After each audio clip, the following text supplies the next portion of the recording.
흥선대원군은 외국에 대해서 어떤 자세를 가지고 있었느냐? 외국하고 문호개방하고 교류하는 걸 극도로 싫어했다. 그러한 흥선대원군의 외교정책을 우리는 통상수교 거부정책이다라고 얘기합니다. 자, 지금부터 거기 표에 나와 있는 내용을 정리할 텐데 이 부분이요. 순서가 시험에 굉장히 잘 나와요. 그래서 선생님이 순서를 미리 정리를 해놨습니다. 표대로 가는 게 아니라 이 순서대로 지금부터 선생님이랑 정리를 할 거예요. 자, 교재에 나와 있는 첫 번째 프랑스와의 전쟁 병인양요부터 갈 텐데 병인양요라는 전쟁은 프랑스와 조선 사이에 일어난 전쟁이었어요. 프랑스와 병인양요가 일어난 해는 1866년이었고요.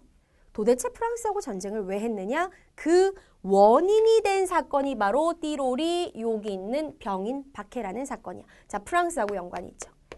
병인박해가 뭐냐? 쉽게 말하면 프랑스에서 크리스트교, 천주교를 우리나라에 전파하려고 들어와 있던 선교사 그리고 수많은 우리나라의 천주교를 믿던 조선인 신자들을 한 방에다 모가지 따가지고 죽여버린 사건이 바로 병인박해라는 사건이고 이 병인박해라는 사건이 있고 나서 우리 프랑스 선교사들을 감히 조선에서 죽였다고 이거 있을 수 없는 외교 문제다 해가지고 쭉 쳐들어온 게 바로 무엇이냐 로즈 제독이 쳐들어왔는데 그게 병인양요라는 사건인 거야. 자, 병인양요에서 여러분들이 기억해야 되는 건 뭐냐 활약했던 사람들 병인양요 때 프랑스가 어디로 쳐들어오냐면 강화도로 쳐들어옵니다. 지금은 강화도가 육지하고 연결이 되어 있지만 그때는 이제 완전히 섬이었는데 강화도 지역으로 쳐들어온 이유는 뭐냐? 강화도가 한강 하류에 있어. 강화도 지역으로 쳐들어와서 한강 하류, 중류, 상류 따라가면은 한양, 수도까지 진격하기가 굉장히 유리하죠. 그래서 강화도로 쳐들어왔을 때 프랑스군하고 목숨 걸고 맞서 싸워가지고 결국 승리를 쥐는데 1등 공신을 했던 인물이 누가 있느냐? 양헌수. 강화도에 있는 정족산성에서 엄청나게 큰 승리를 거둔 1등 공신이고요. 그 다음에 또 한 명이 한성근이 이끄는 부대가 있었어요. 역시 강화도의 문수산성에서 프랑스군을 상대로 대승을 거두는데 성공을 하게 됩니다. 그래서 이제 프랑스군이 퇴각을 하게 되지만 안타까운 사실이 하나가 있어. 요거 잘 기억해라. 프랑스가 쳐들어와서 병인양요가 일어났을 당시 프랑스군이 이제 그만 돌아가자 퇴각을 하면서 지들 나라로 돌아가면서 강화도에 있는 어디를 털었느냐 외교장각을 털었어요. 이 외교장각이 뭐냐면 국가의 중요한 도서책, 그 다음에 중요한 여러 가지 뭐 문화재, 그림 이런 것들을 보관해 놓는 창고 같은 역할을 하던 기구였는데 이게 강화도에 있었고 이 외교장각에 보관되어 있던 뭐 가치를 따질 수 없는 너무나 소중한 문화재들을 프랑스가 약탈을 해가게 되죠. 이 사실을 같이 기억하셔야 됩니다. 나쁜 것들. 자, 그 다음에 이번에는 미국하고 있었던 사건. 그 전에 잠깐. 병인양요가 일어나고 바로 2년 후에 일어났던 오페르트 도굴 사건 이야기부터 가도록 할게요. 사실은 정확하게 말하면 오페르트 도굴 미수 사건이라고 해야 돼. 성공하지 못했거든요.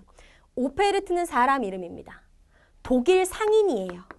이양선을 끌고 우리나라 앞바다에 와서 똑똑 무역하자라고 요구했던 한 배를 이끌던 상인이었는데 우리나라는 그 당시에 이제 프랑스하고도 싸웠고 감정이 안 좋잖아. 우리 눈에 보기에는 프랑스 사람이나 독일 사람이나 똑같이 생겼잖아요.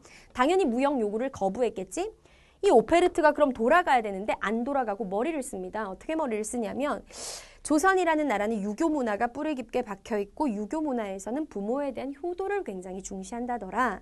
지금 이 나라에 보니까 권력을 가장 많이 잡고 있는 사람이 흥선대원군인데 흥선대원군의 돌아가신 아버지 남연군의 무덤이 저기 있다더라. 무덤을 우리가 몰래 파자.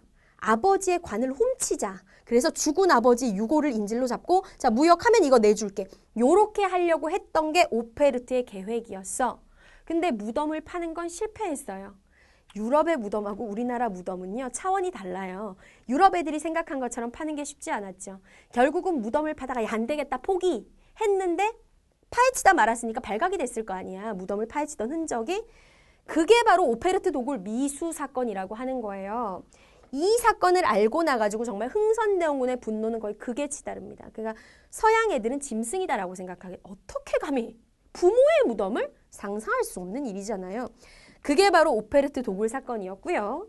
또 한 번의 전쟁이 일어나죠. 그게 바로 신미양요. 누구하고 있었던 전쟁이냐? 미국하고의 사이에서 있었던 전쟁입니다. 1871년 신미년에 일어난 전쟁 신미양요.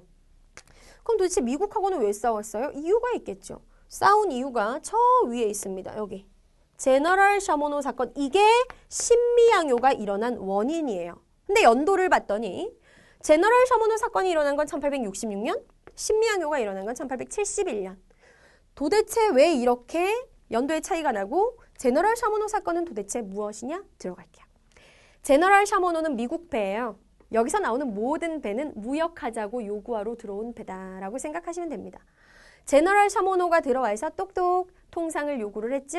우리는 거부를 했고요. 그런데 이 제너럴 샤모노가 돌아간 게 아니라 지금의 북한 지역에 가면은 평양을 지나가는 대동강이라는 유명한 강이 있는데 대동강을 거슬러 올라가서 북쪽의 중심지 평양 쪽의 대동강에다가 배를 정박시켜 놓고 평양에 있는 사람들, 백성들을 협박하기 시작합니다. 심지어는 포를 쏘기 시작해요. 당시에 평양의 관리와 백성들이 열받아서 힘을 합쳐서 같이 제너럴 샤모노를 공격을 하게 되고요. 이 제너럴 샤모노가 불타버리는 사건이 일어납니다. 자, 이게 제너럴 샤모노 사건인데 그럼 미국 배가 불탔어. 프랑스처럼 바로 쳐들어와야 되잖아. 왜 5년이 걸렸느냐? 사실은 여러 가지 이유가 복합적이야. 첫째, 미국이라는 나라는 그 당시에 동남아시아 지역에서 식민지를 넓히기에 굉장히 신경을 많이 쓰고 있었어. 사실 미국이 힘을 올인해가지고 조선에 쳐들어왔으면 우리 못 이겨요. 그런데 미국이라는 나라가 보니까 조선이라는 나라는 땅덩어리도 그렇게 안 크고 전쟁해가지고 어떤 보는 손해, 그 다음에 얻을 수 있는 이런 걸 계산했을 때 신중하게 생각해 볼 필요가 있다. 이런 생각을 했죠.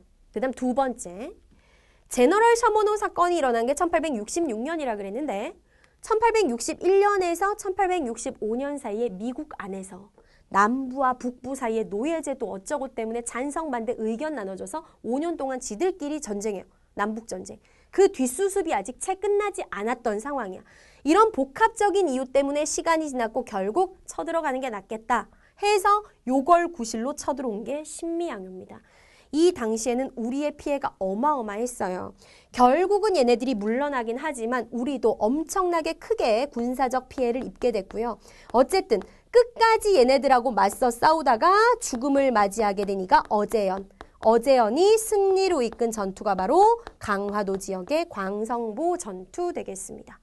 자, 이렇게 해서 수많은 프랑스하고도 사건이 있었죠. 독일하고도 사건이 있었죠. 미국하고도 사건이 있었죠. 서양 세력이라 그러면 치가 떨리죠. 이 사건들을 겪고 나서 흥선대원군이 명령을 내려요. 전국에다가 비석을 세워라. 그 비석의 이름이 바로 척화비라는 비석인데 척화비의 내용의 핵심은 무엇이냐? 서양 놈들하고는 때려 죽여도 교역을 할 수가 없고 서양하고 친하게 지내자는 건 나라를 팔아먹는 것과 동급이다. 이런 내용이 들어가 있습니다. 그 정도로 내가 통상수교를 거부하고자 하는 의지가 강하다라는 걸 보여준 비석이라고 생각하시면 돼요. 자, 순서 이렇게. 자, 그렇다면 서술형에 잘 나오는 거 정리하고 가겠습니다.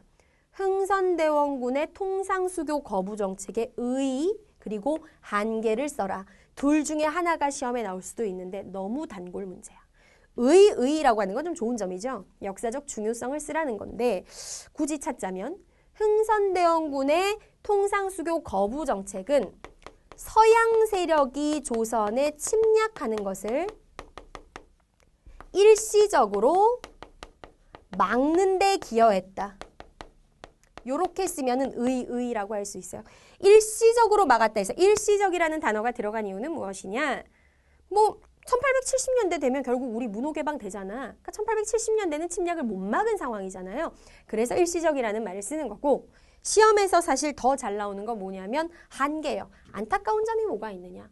너무나 안타까운 점은 조선이라는 나라가 1860년대 충분히 근대화가 될 수 있는 상황이었음에도 불구하고 계속 우리가 문호개방을 안 하고 싸우는 바람에 조선의 근대화가 늦어졌다는 거, 지연되었다라는 거.